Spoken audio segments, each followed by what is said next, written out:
जनसंवाद खबर में आपका स्वागत। घोसी थाना के मेन गेट के समीप लगा बाइक को चोरों ने चुराया।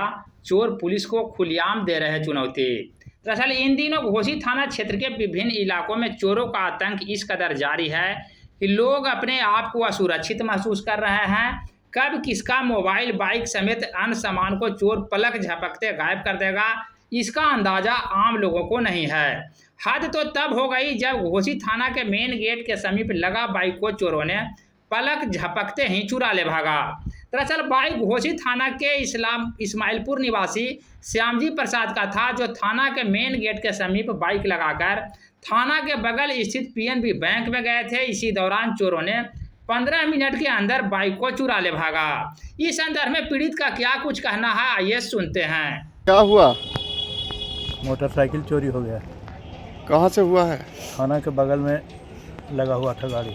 अच्छा, हम आके देखते हैं कि बैंक से आए थे कि मोटरसाइकिल नहीं है। बैंक में गए हुए थे? हाँ।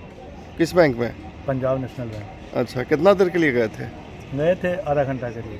आधे घंटा के अंतराल में चोरी हो हाँ। गया। कौन गाड़ी था? स्प्लेंडर था। पता नहीं चला कौन ले गया। और नाम क्या हुआ आपका? श्यामजी प्रसाद। घर? इस्माइलपुर। घोसी थाना में आवेदन दे दिए? हाँ, दे दिए। दे दिए।